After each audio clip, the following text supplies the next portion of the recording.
আজকে আমার group C exam ছিল, কিন্তু আমি দিতে পারলাম না এক্সামটা, কারণ আমি ট্রিটমেন্টের জন্য বাইরে এসেছি। আমার ওয়াইফের দীর্ঘ ট্রিটমেন্ট চলছে, একটা ডায়ালিসিস প্রক্রিয়া আর ট্রান্সপ্লান্টের চেষ্টার জন্য আমরা বর্তমানে দক্ষিণ ভারতে এসেছি একটা হসপিটালে, সেমি গভর্নমেন্ট হসপিটালে এসেছি। এখন ডায়ালিসিস হচ্ছে আর আনুষঙ্গিক ট্রিটমেন্টগুলো চলছে ওর।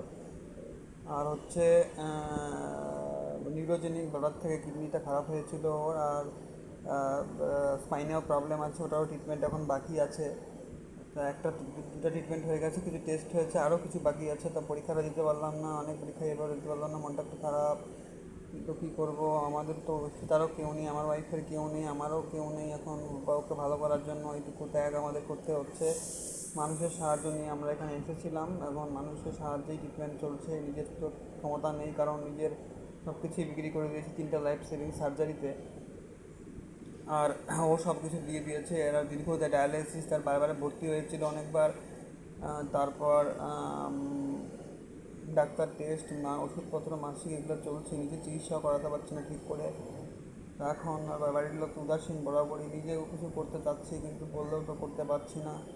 তো এখন এই সবাই পাশে থাকবেন, আমার ভিডিওগুলো দেখবেন ইউটিউবে। আমি একজন অসহায় মানুষ, আমার স্ত্রী, বড় চিকিৎসা চলছে, সবাই পাশে থাকবেন। ধন্যবাদ সবাইকে।